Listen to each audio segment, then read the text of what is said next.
to start with an introduction about yourself, right? I know like most people would know about you, but like when it comes to your introduction, like how do you introduce yourself right now? Like a triager, a hacker, or like a mix of everything right now?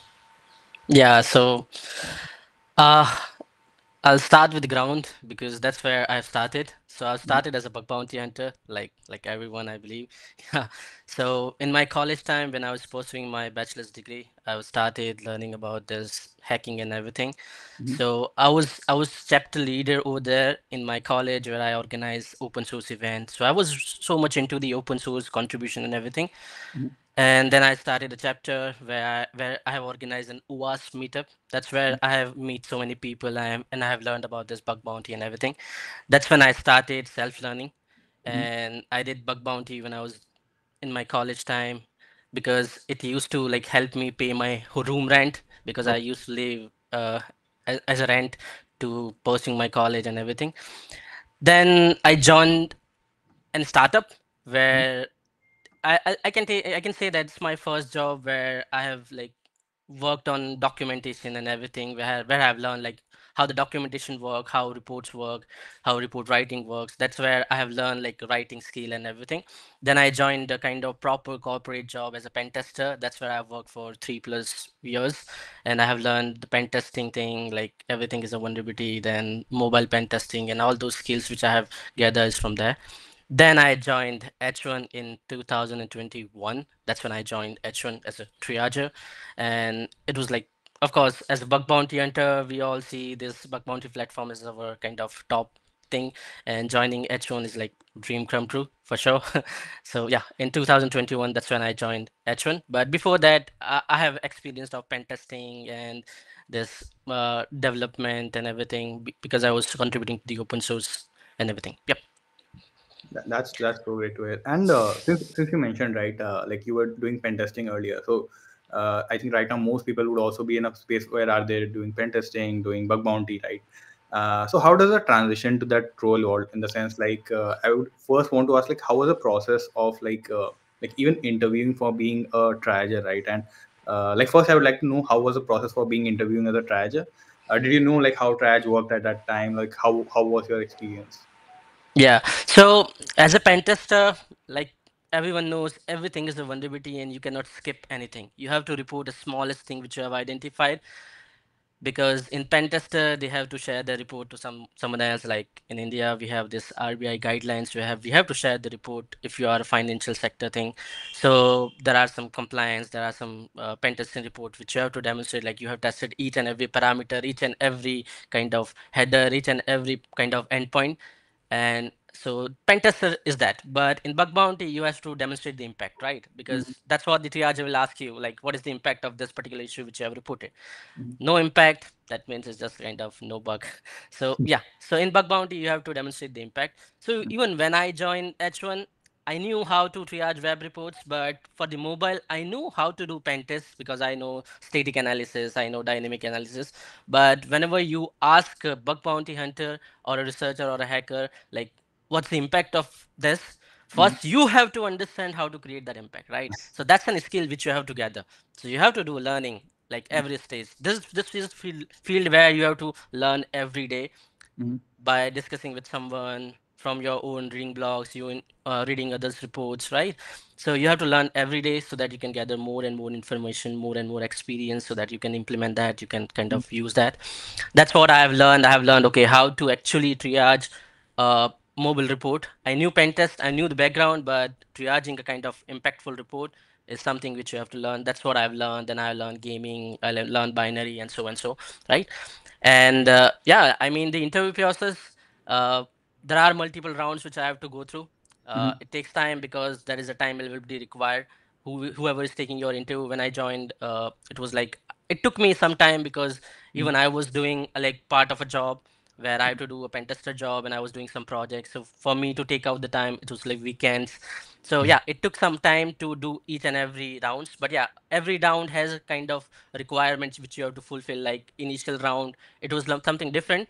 Like there was no kind of HR and those kind of discussion was there. Previously, the initial rounds were completely different. Now it is more different. I'm not sure the complete process, but yeah, it's different than that. But there are multiple rounds which you have to go through where there are technical things which will be asked. There are practical rounds are there as well. So for me, I think it took 1 month to complete the interview process for everything because of my current job, which I was doing at that time, and that. But it was smooth. Uh, Even then, I learned from the interviewer as well Mhm.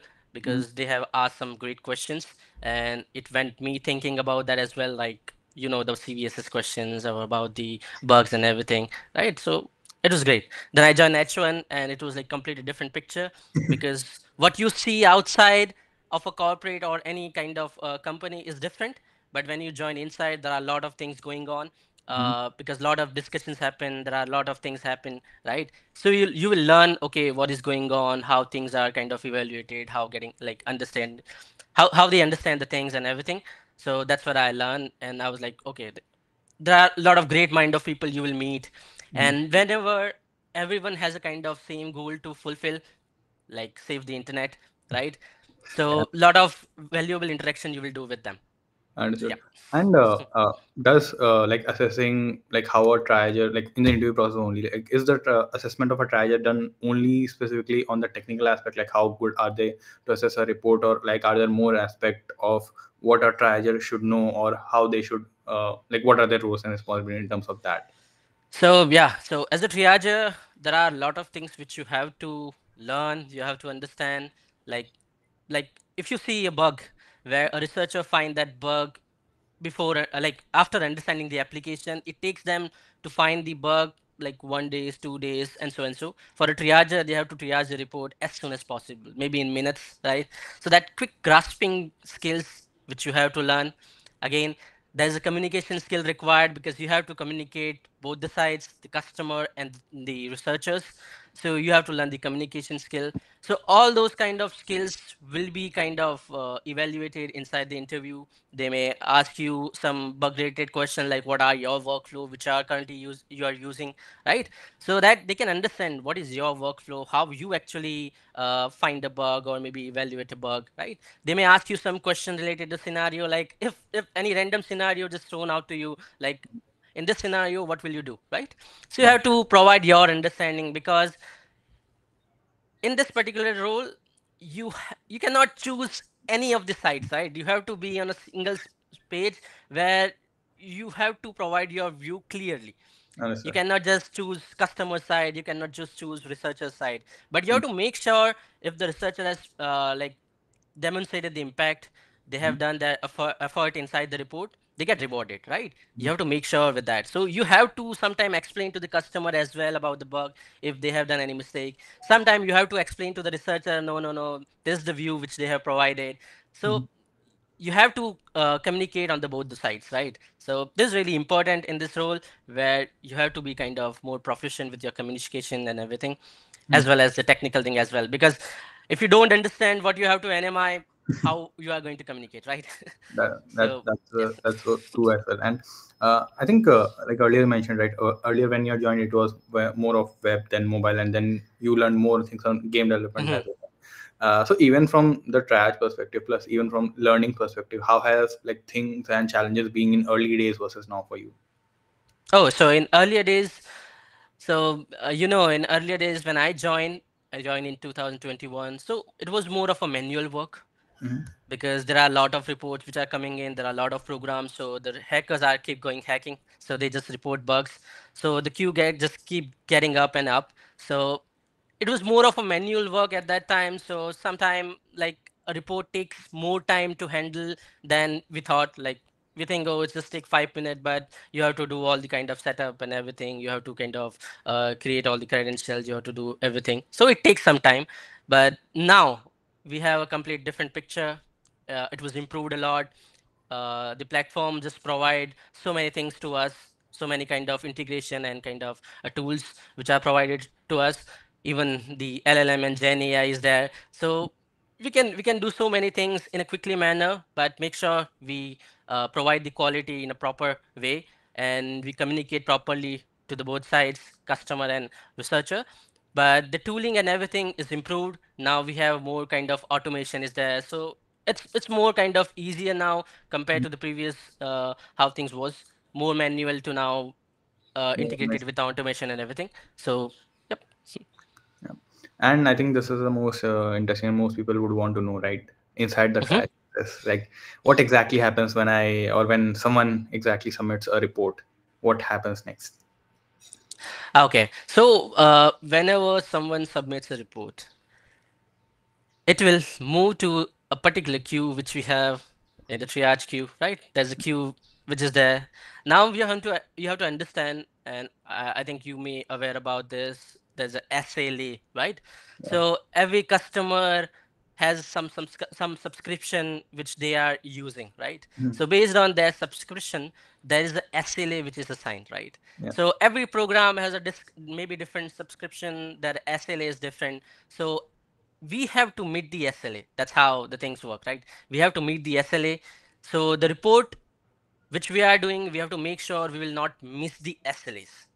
So Mhm. we'll just start working on the report and we'll see, okay, what are the reports which are on the top, which now closer to the SLA, and we have to make sure we don't miss them. So that's how we started working on them. We'll take those reports. Now there are something we called a pod that we have. So what happens is there are a set of programs which is kind of assigned to a set of kind of analysts. So those just start working on those pods so that we'll make sure that we'll meet SLAs of all those kind of programs. Mhm. Then they'll start working on those reports. Once someone pick up that report, they'll start evaluating. But now, before evaluating, we have a very interesting concept which we have is H1 intake. I Oh. think most of the people you have heard about it. Mhm. So what H1 intake does, it just do a quick kind of evaluation of that report to identify if the asset is properly select or not, if the report is in scope or out of scope, if the particular kind of all the metadata is there or not. And they'll also quickly validate about the report, like if it's just a spam, right? It's a noise, or if it's an invalid report, a quick close report, or if it's a valid report. And they also evaluate the trends. Like you'll see a new kind of a CV launch, and there are ton of reports of that particular thing. So they'll just identify the trends. So there are a lot of this kind of reports are coming in, and we have to make sure we'll just handle them before it just influx a lot of reports. So that's what the H1 intake does. Once that is done, a lot of the noise will be cleared automatically before it goes to the main kind of analysts who do the actual validation. Once that is go to the that particular queue, we do the validation on those reports. Once it is validated, we assign to the customer with our own summary and everything, because the customer needs to understand that report properly. So we have to prepare that summary. And that's what we ask from the researcher as well. Try to add as much as detail possible inside the report, like summary, steps to reproduce, the endpoint and everything, the impact, so that it will be easy for the customer to understand that, as well as for us to create that particular helpful summary for the customer. So that's what we provide to them. We set the CVSS for that. We also request the researcher to provide their justification of the CVSS, because sometimes it happens they just randomly set the CVSS to critical.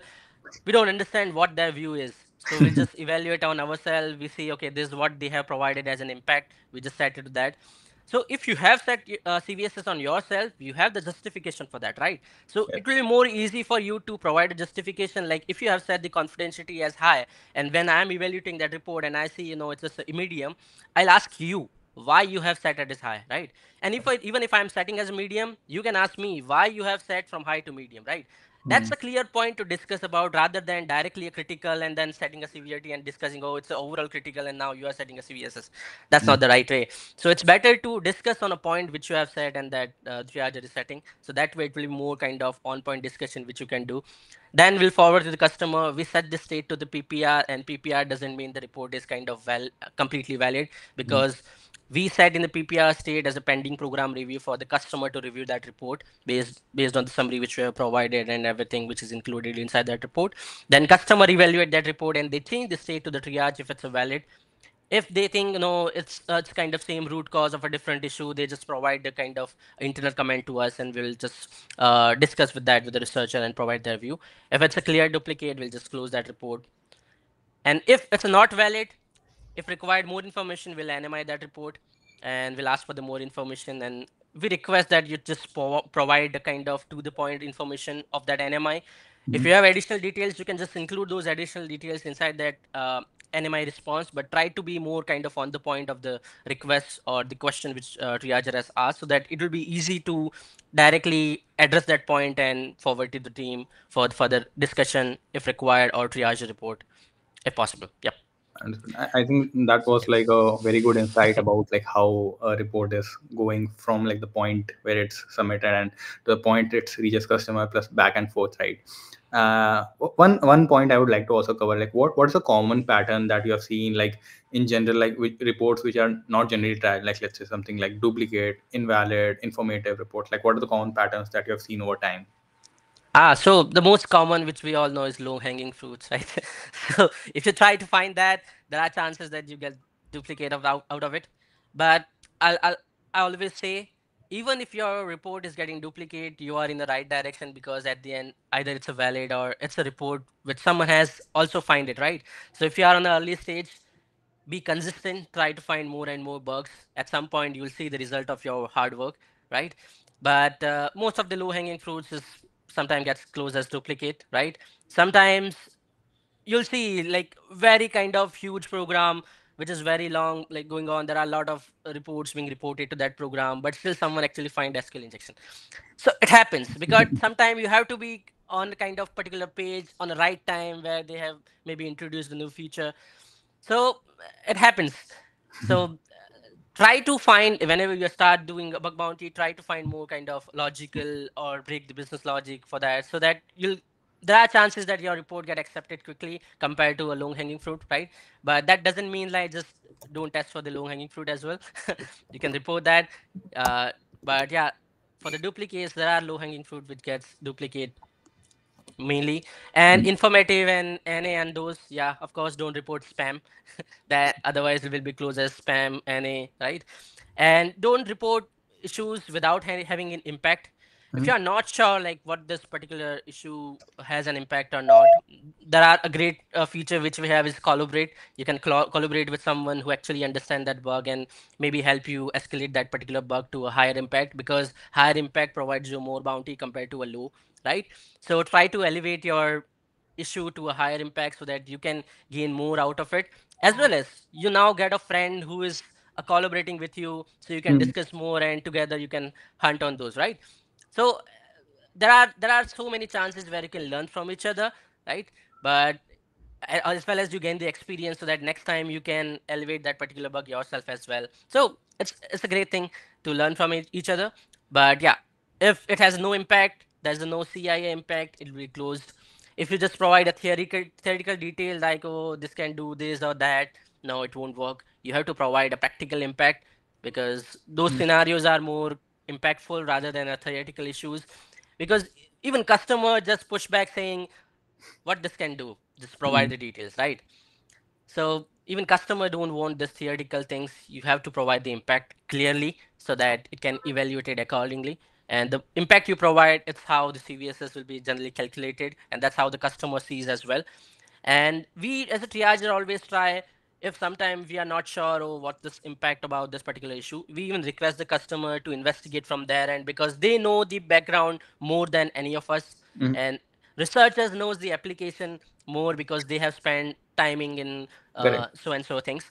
So yeah, that's how Um, things. I think a lot of times only the part on Twitter on social media has taken into consideration that okay, Triager has degraded the report. They have taken the report to like low severity, bounty is low now. But I think I have seen also cases where when the report, the Triager itself, they say that okay, this can be like the severity can be more, the impact can be more. They ask the hackers to reassess. So can you talk about the cases, something like that, where in your experience you would have done or seen around the people that personally have helped hackers, right, in these scenarios that you have seen? Yeah. So I have seen like I have done mistakes on the CVSS myself as well. I done that. So I think for every one of us, we have to be open to learn from each other. That's what I'm always highlighting this, because sometime a researcher creates a point which is valid. So you have to accept that and you have to reset the severity, right? So I have seen myself as well where I've set the severity maybe a low for the confidentiality, and researcher came back providing more details and I have reset the severity as high. So we have to be open. When you find that the triager has done a mistake of the CVSS, you have to just provide a response, but try to be more professional and response in a polite way. But make sure you provide all the details which you have with the POC and impact, and request them to reassess the severity. If you see you are not like hearing back from the triager or there's no response from them, there's an option for you is raise a mediation. But I have seen most of the time where I have worked, people do reassess the severity. Even the customer does as well. Even the triager does as well.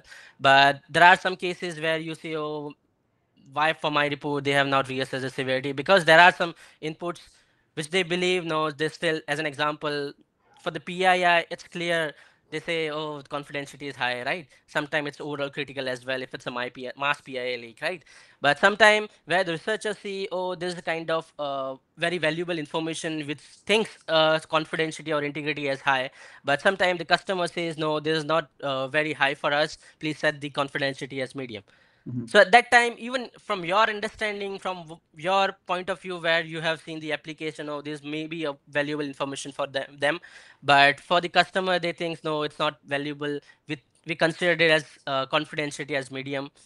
If Triager has set it as medium, you can request for them to reassess that severity and ask them, let the customer decide what they think about this particular thing, right? So I have seen from my end, whenever I'm not sure about this particular CVSS, I request the customer as well to take a look at from their end and reassess the severity from their end, and they actually change that severity. But yep, I understand from your point of view, it looks like the triager has changed the severity and now customer we consider that, but it's not like that, because in the background there are a lot of internal conversation happen with the customer. They Mhm. even see that which you cannot see, but behind that there are a lot of conversation happen, because whenever we are working, we have to make sure we don't provide kind of a wrong report to the customer, otherwise it just escalate, like this triager has done that, they just did this or that, right? Mhm. So whenever we are setting something, we need a justification of whatever we are doing. So whatever changes we make on the report, we need a kind of view or point or a justification of everything, because the customer raise a question and we have to provide a response. Researcher raise a question, we have to provide a response. So Uh, you can always request for a justification from the triager, like why you have set the C confidentiality as medium or integrity as a medium, because for my understanding it's high. So from your side, you have to request that if you are not like agreeing with the severity, and you think, oh no, this is not right, you can provide your response. You think no, this is still not going right way, you can raise the mediation for that. That's how the things works. Yeah. And one more question on, I think, when the report is sent to the customer, right? So Mhm. whenever a hacker writes a report, right, is it sent as it is to the customer, or like is there a role of triager to like refine the report, change few things in the report? Or how does that work when a customer sees Okay. the report? So we have to change everything. So we have Okay. to make sure the asset is properly select. Mm-hmm. Sometimes the researcher said wrong assets, right? It happens because sometimes the environment score is different for each and every asset, right? Sometimes they get confused, oh, the actual entry point where they have logged in is different, but the API is different. So it happens, but we have to set the asset ourselves on to the correct one.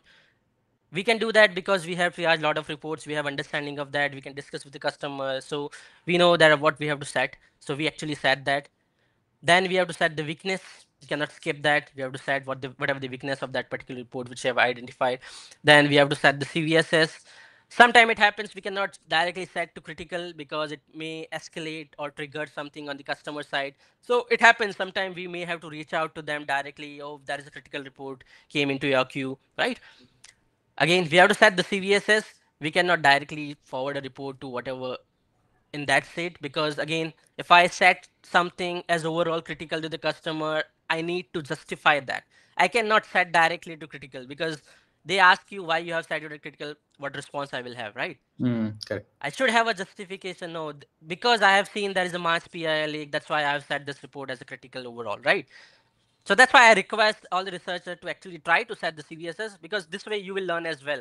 And then you will have a more point to discuss with the triager or the customer. No, I have read the CVSS myself as well, and this is how it works, and this is the CVSS from my end. And once they provide a response, you learn if you have done a mistake.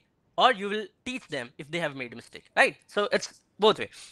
But yeah, so we provide those, we set those CVSS.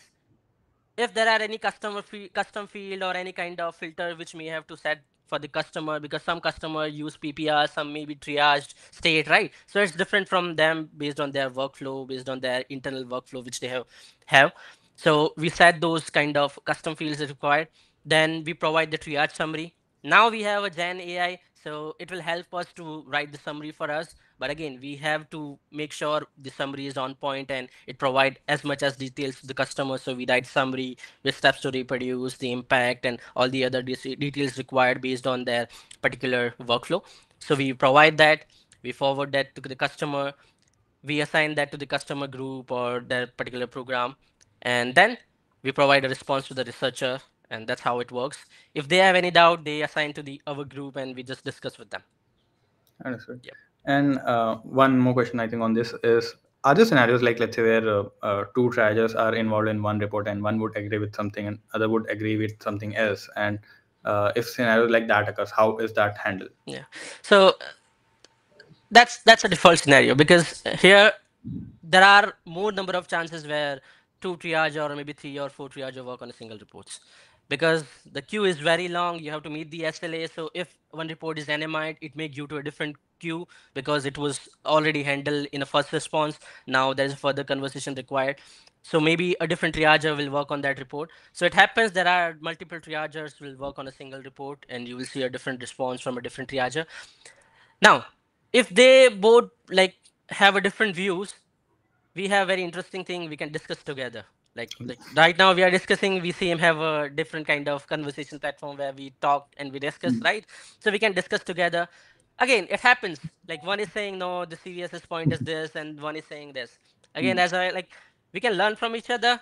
So if they both have kind of a discussion and they just provide their view, oh, I have seen this report, or I have seen, no, in this state this is something happened, as an example for the scope. One thinks no, scope is changed, one is saying the scope is unchanged. They provide their example, they discuss about that. No, no, I have seen this example where it seems changed, for this it seems unchanged, so I think for this report there's this scenario, then it should be a change, right? Those kind of discussion happen. That's a healthy discussion where either one of them will learn, because someone has to agree to something, right? So either one of them will learn. But sometimes it happens they both stand to their point, then there's a third triage will get involved or maybe discuss with the more people to that. If there are chances where they all think no, this is very interesting point and this needs to be discussed to the broader people, in that case we'll all discuss together about that point and identify, oh, okay, so for this particular bug or this particular scenario, this is what happens, and then we discuss about that. We even include customer to those if required, and accordingly we identified a kind of single path for that and we find the solution. But yeah, the more you discuss, you will learn, because CVSS is very, very objective. Everyone has a different view to that, and it look like, okay, I'm correct on this, but sometimes it's just not, sometimes it's different. So it happens a lot. Uh, I think more also comes around how a report is there. And coming to that, I think this question might cover 3 4 points at Mhm. once. It's like, what do you think is like an example of a very good report and a very bad report, like in terms of a structure, POC, tone, Mhm. impact, screenshots, everything. If you can guide Mm. us. Yeah. So about the tone, always try to be professional and kind of what to say, a professional and I would say nice, but I don't think that works. But try to be professional and try to provide as much as details from your end, which you have right now. But sometimes it happens while you are working on the application, you may find more valuable details. So try to provide that inside the comments, but try to be professional. And you can learn that by reading a lot of the reports, because even if you are doing the pen tester job right now, you have to learn how to write the reports. You may find a great bug, but you don't know how to convey that particular bug to the customer or someone else. That will be really hard for you to explain that. Sometimes you may miss the impact and they won't understand, then you'll just, it will be a continued NMI, that won't work. Even we want that the report won't goes to the NMI so that it can be concluded as soon as possible, because we have a long queue. We have to keep working on reports. We cannot just stop. So we just want this report to be concluded as soon as possible so that we can focus on a different report. But for that report to be concluded faster, you have to provide all the details possible. All the details by mean, if you write a summary, just try to provide the weakness which you have kind of think of, and as an example, if you think it's the improper access control, you can just provide that. You can provide the endpoint because that's really helpful, the actual vulnerable endpoint and the parameter which you may have. If you don't think there is a parameter or there's a different bug, you can provide all those path details and everything inside the summary, or this how it is. And then when you are writing the steps to reproduce, try to provide a negotiation. I'm not saying like just try write every paragraph, every negotiation, but try to provide most of the negotiation where it is required, because we don't know the application for sure, right? Sometimes even I may ask you like how to invite a different user, right? It's very Mm, common thing inside an application, but I don't know where to navigate because it's a really huge application. So I mm, may ask you that because we don't understand the application as much as you do, because you mm, have gone through each and every functionality, definitely. worked through and everything. So try to provide the navigation, that way it will be helpful and we don't need to anonymize that report. So that will be helpful. Whenever you are reporting kind of similar bug to your previous report, just don't try to add the report ID. Try to provide the detail inside that report itself, because every report is considered as kind of unique and separate on their own. So we cannot just read two reports together and try to reproduce one single report, right? It will be not kind of efficient, because we have to make sure we use less amount of time to triage the report so that we can focus on others, because there is a long queue and a lot of people are waiting for their report to be triaged. Right? So try to provide those details. Whenever you are adding a screenshot, use the proper markdown. If you don't understand that, there's a document for that. Try to provide the screenshot in the markdown format for each step if possible. Don't just add screenshot at the bottom, because sometimes we don't understand which screenshot is related to which thing, right? Mm, So better to link that together. mm, If you have worked on a pen tester, there's a really great kind of trick or technique which they always suggest. Try to name your step with the particular step which you are using. As an example, for step one, you can see the response. Then the screenshot has the same name, step one, right? mm, That you can use, but it's up to you. But yeah, try to mark down that. If you are adding a video POC, please use the proper extension for that. I mean, proper format. Otherwise, it won't work. So that use that particular format which is allowed, and use the markdown. Provide the impact needs to be kind of proper, maybe business impact or kind of victim impact, where attacker can do and do this or that, or it can create this impact to the victim and everything. Or you can write all the summary or step in a kind of victim and attacker format if mm, possible. So that way it will be easy for customer and us to understand what is happening, and at the end what the attacker is gaining out of that. If you have kind of more details like remediation step and everything, you can just provide that as well. And I request to provide the CVSS justification so that it's better to discuss further. Even customer can see that, oh, the researcher has said this way. So they see that justification as well, and it's helpful for you. Yep. yeah, I think that's a great insight as well. Um, Often have been there been times where, let's say, I'm asking this from perspective that the report quality was low, but the bug was valid. Hmm. Uh, and in scenarios, the hacker would obviously say the report was not assessed properly. Um, but generally, how do you handle that situation where, okay, because the report was not nice, but it's actually something that is Mhm. was critical, and how do you generally handle those scenarios? Yeah. So personally, when I joined H1, I always try to spend extra on myself. I Mm, mean, whenever I'm animize something, I just don't animize right away. I try that thing myself. Like as an example for this particular thing, there's a way I can directly animize saying I don't know how to invite a particular user. Please provide me the steps, or mm, else I try to find it myself, going through step and everything. It may take 5 minutes, but I try to find that. If I'm able to find that, it will work, right? I don't need to mm, NMI, wait for a response and everything. right. So I think sometime it happens the triagers spend their own time to resolve that thing themselves. Like if they are doing some setup, right? As an example, for any binary report, they have to set up particular application or kind of everything. Mhm. They may get some error, right? Yeah. Or trying to install and script, they may get some error.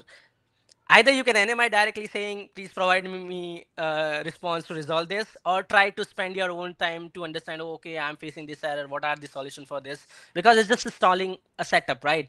Or a script.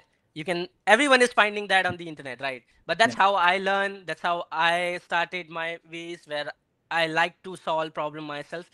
But so in those report, it happens sometimes the report quality is not good, but we have seen a lot of those reports where we try to get the details inside that and try to figure out some stuff on ourselves. If we are able to do that, we can do that. But sometimes there are a lot of reports get assigned to the triager where they have to do it quickly, right? And there's a workload which they have to conclude. Now they cannot spend their extra time on that report to understand, okay, what is happening, can I understand this with this. They may have to nmi quickly, and they say, okay, I don't understand what you are writing, please try to provide a proper report where I can understand it in kind of one look, so that I can try to reproduce it and everything, right? So if you feel like your report from your end looks valid but it was not handled, it may closed as informative quickly, I request to like provide a response in a comment and provide all the details in a proper manner, so that the researcher get kind of better value out of it, and the triager will understand that report in a proper manner. Because if you just write a paragraph saying this is the step one by one, it's not kind of easy to understandable. That's why if someone NMizing, no, no, please provide the proper detail. If you provide everything but you don't provide the screenshot or the POC, Mm. how we are going to know if it worked for you or not, right? Because if we spend the time on a report and at the end it's just a false positive, it's just waste of that time, right? Yes. So try to provide whatever you have in your hand, a screenshot. And actually the POC will help you as well if sometime it happens like the report is not reproducible from the triager's end or the customer's end. Mm. You have the proof in your hand which you have provided whenever you have submitted the report, and you can say it was working for me initially, right? So Mm. can you please investigate? So that will really helpful for you if you provide the details in early stage rather than waiting for someone to provide a response. Either they may close or they may provide an NMI and then provide the detail again in a proper manner. That won't make sense. Either take your time and initially you can provide all the details. The best trick which I can suggest you, try to prepare a template on yourself. Mm. Like, there are some fixed bugs which you have, like as an example, there's XSS, stored, reflected, and everything. You can prepare your own template because the summary is fixed. You have to also provide the summary.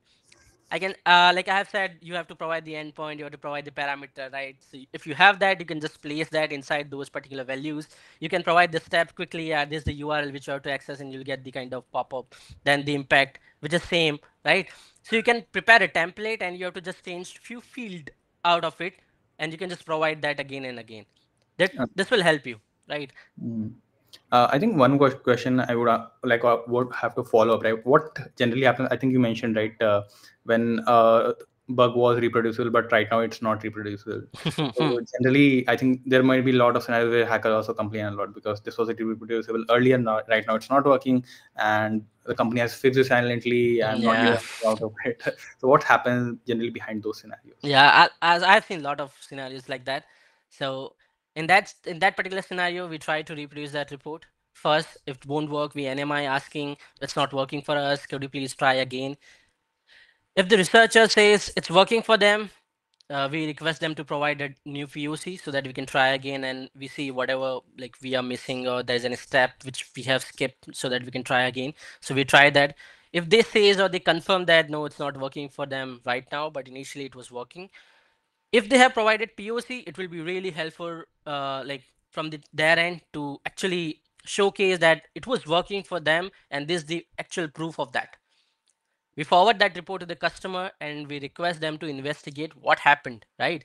Because they have the log, they have everything, they can check from their end, so they see that from their end. But sometimes it happens there are root cause which may like uh, fix for from one report and somehow this report got fixed as well. So those cases happen, but again we ask the customer to provide the proof for that. Sometime it happens they may found this bug in their kind of previous pen test cycle or everything like that. They may have this particular bug which is in their pipeline they are going to fix or something like that. But we actually ask the proof from the customer. They provide those details to us in the internal comment, and when we get the details, oh no, this is why it was either maybe addressed, or if it's valid initially but now something has happened and they are not aware about that, then they'll see okay how to handle this report. If it is actually already identified previously and it's a duplicate of maybe a kind of their internal report, or it was fixed due to a other report, we actually ask the detail and we provide the response accordingly, right? If it was fixed due to a different report, fixed due to the same root cause, it's a duplicate. If it was fixed of an due to a fix implemented for an internal finding, we provide a response saying no, it's internal duplicate, and we have confirmed that they have provided a proof to us with their internal kind of dashboard link which has that particular bug reported to that with the same endpoint and having all those details, right? If it happens like they have investigated and they found no, yes, it was working initially, now something has happened and we are accepting this report, we just triage that report directly because now we cannot reproduce. We triage that and we forward the details to the customer and they triage that report and evaluate accordingly. Yeah. Yeah, so it's actually handled in a good way, not how hackers No. usually. No. Yeah. Yeah, I think coming to the last session, I think this would have few one or two questions, and then we can take questions from people. Generally, on I think it's more around violations, bang, and hacker conduct, right? Um what are the common reasons you have seen hackers generally get flagged, banned, or like even either it's the platform removing or the program are removing them generally? Yeah, so it's very hard to say a very common scenario because we don't track that on our end. Mm. It's the mediation team or the that particular team actually track that. But from my view, which I have seen, the code of conduct which we have, I request you to follow or adhere to everything. But there are very common things. As an example, the unprofessional behavior it happens, or maybe unauthorized disclosure, right? Like it happens if you don't agree with a particular report, or if a report is informative, it happens they may disclose.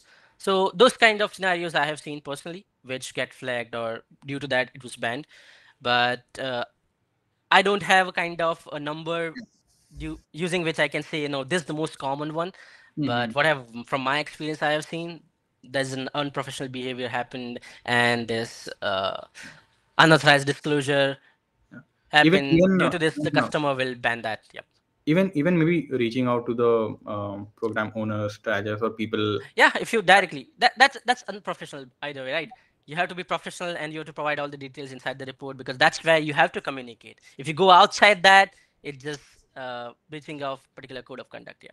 I think most people actually don't know that, but if you reach out directly to program people saying this is a bug, something like that, so that is also a violation. Yeah, even if you spam too much, that's also is spamming is also part of the code of conduct. Don't just try to spam too much. There's also if you try to reputation farming. If you do that, create multiple accounts and do that as well. That's also not right. So there are teams who are already tracking that. Yeah, there's a team. Yep. Um, I think just would want to end from question from my side from maybe a scenario from your Mhm. perspective, or I think because you have done live hacking events and Yeah. been part of the bigger programs also, right?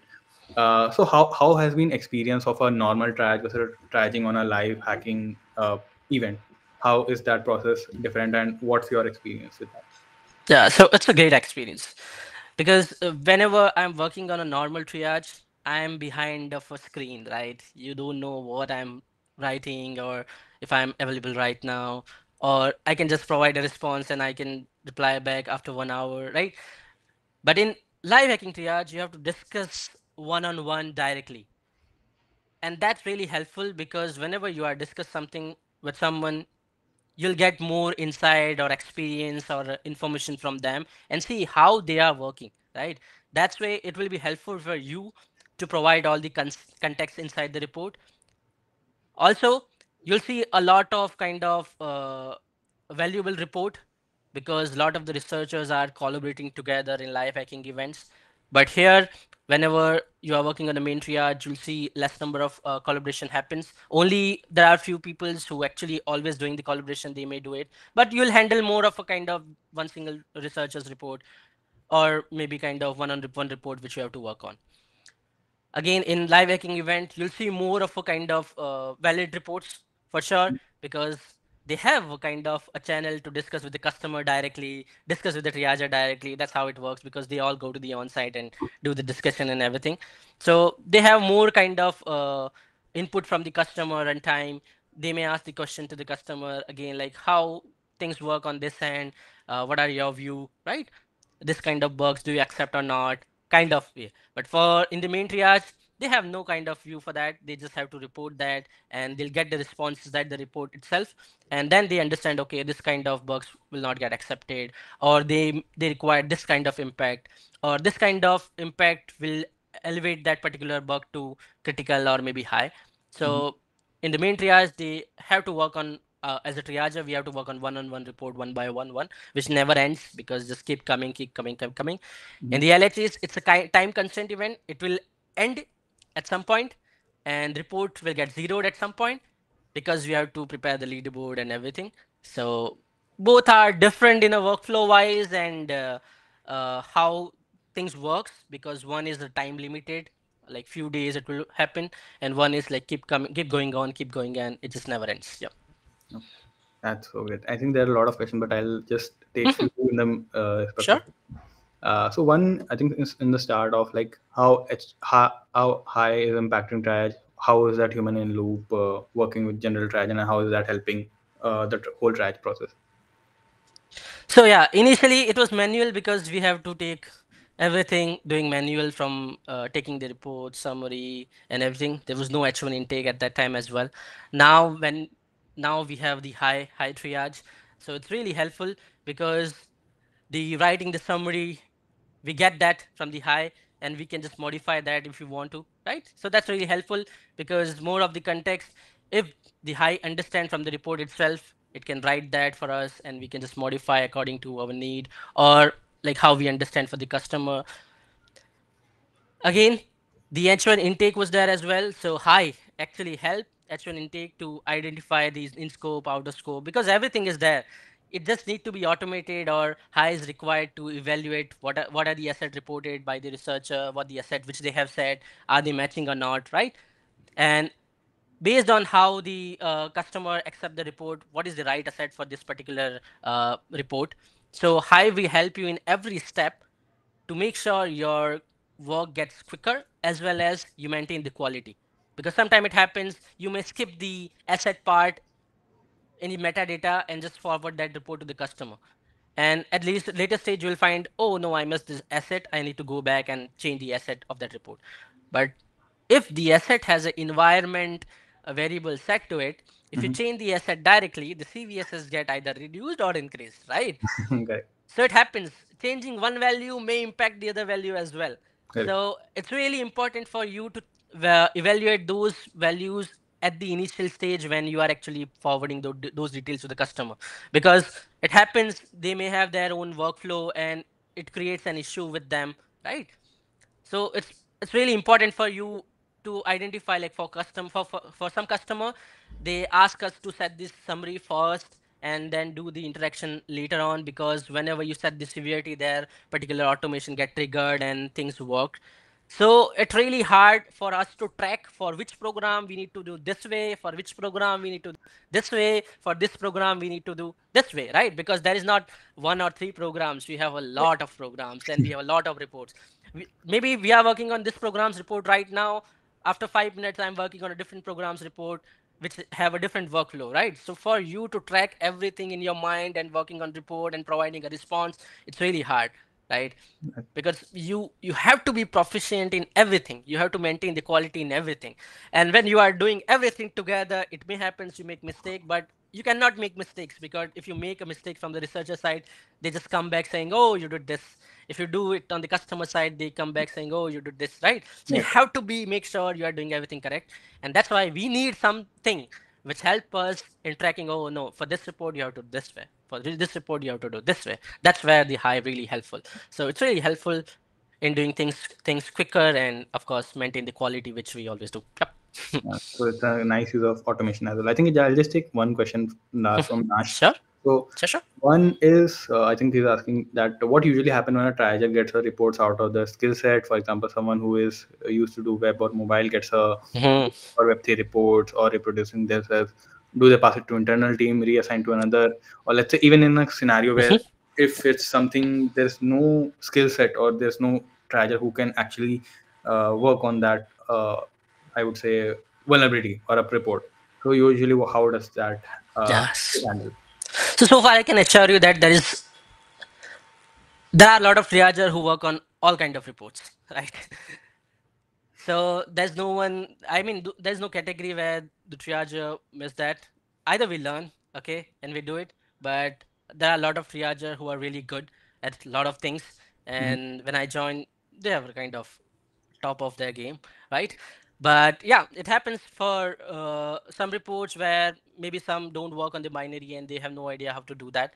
But generally, we have a kind of implementation where those report actually assigned to those triager who actually work on them, because it won't make sense to assign a binary report to someone who actually cannot do that, right? But sometimes it happens that a lot of the triager work on a single report. So internally, like I said, there's a pod structure which we have, which has a lot of triager inside that Mhm. who is proficient in lot of things, and they are part of that pod because they understand how their program and their particular skill set is required for those programs, right? So that they can handle all those reports in a proper and proficient way. But if it happens, for all sake, for the one report where the triager has no skill and it has to be assigned to someone else, so it will be assigned to someone else so that it can properly handle. Mhm.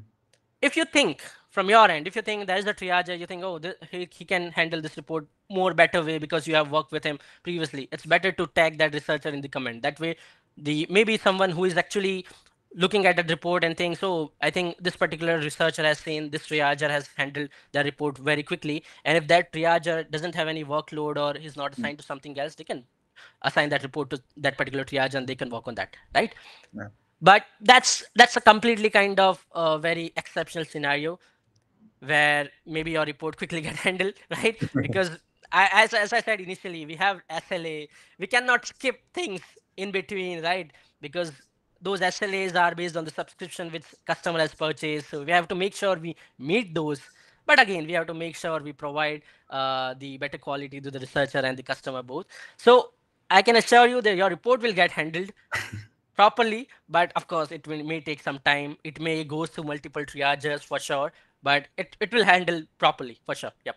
Yeah. I think that's the overall question. But just ending with one Mhm. final question from my side. So, what's Yep. your best? What's your? What do you think? What's the best part of working with HackerOne for you? Like in your experience? Oh, so I think there's a lot of learning opportunity you'll get. When I joined initially, it was completely a different picture, and where I'm right now, it's completely different. Now I can learn more from the researcher as well as other departments, as well as from the triagers, as well as from the customer itself, because I'm going live hacking event on site, meeting with them, seeing how they actually works. When we communicate with them directly, they'll provide a response, and they may ask you direct question as well. When someone asks you on face why you have set the CVSS or confidentiality high, you have to provide a proper response. You cannot just say, no, I cannot provide response. I'll provide you response in the report. No, that's not how it works, right? That's why you have to be make sure whatever you are setting, you have a response for that, because anyone can ask you anytime and you have to be like provide a response for that or justify that, right? Mm. So it's really helpful, and now I really feel great being part of this team because I learn so many things, and even now I'm learning every day, because this particular field or in HackerOne, you'll see or meet new researcher every day because you are working someone report. I have seen there are researcher who has very less number of repetition gets higher bug, right? So you cannot judge anyone. You have to Mm. respect everyone. You have to learn from everyone. So it's a great rule where you can learn every day, and the more you learn, the more you gain the experience, and the more you improve yourself, because you get to see people who is doing really great hard work, who is achieving so many things, and you challenge yourself saying, Mm. oh, this person can do this, why I cannot? Mm. When I joined, I had no idea how game things work, how to triage game reports. I learned that because I have seen a lot of triages are doing that. So if they can do it, why cannot I? Right? So that's how you learn, you challenge yourself, and being in a kind of place where there are a lot of great mind people, you'll actually learn so many things and achieve great things as well. So yeah, overall, it's a great. working with HackerOne and being this role for sure. Yeah. Definitely. And I think you are one of the most humble triagers that I've met Oh, thank in you. so much time, like even from the time I knew you. But thanks so much for making time today. Oh, And thank you. like I know like it's busy schedule for generally for hackers as well, and making time that one a weekend is tough. But before going, I'll just drop in a few PentesterLab vouchers Yep. that Yep. were assigned to us, and I think people can just make use out of it, because I think learning is a good way. How do you upskill yourself? So please make a use of this, and if you want, if you're happy with this, do give us a shout out on Twitter. But thanks so much, Samir. Would you want, just like on ending note, say something to the hackers or general security people, like any ending note from your side? Yeah, hack to learn, not learn to hack. Yeah. So yeah, so the more you be curious about things, you'll find so many great things. Just don't try to find bug for the bounty rather than find bug to learn something. You'll find great things for sure. Yep. And be consistent and you'll see the results for sure. Yeah. Oh, that's so great. Thanks so much for your time, Samir. Yeah. I hope you have a great Thank day, you. and thanks everyone for joining Yeah. in. Yeah. We'll Thank be you. having more and more events, and stay tuned for our club chapter. We're having Yep. one more event soon, in like next 15 days. So please do subscribe to our updates, and you will hear us from soon. Thanks everyone. Yeah. Thank you. Thank you. Thanks everyone. Take care. Take care.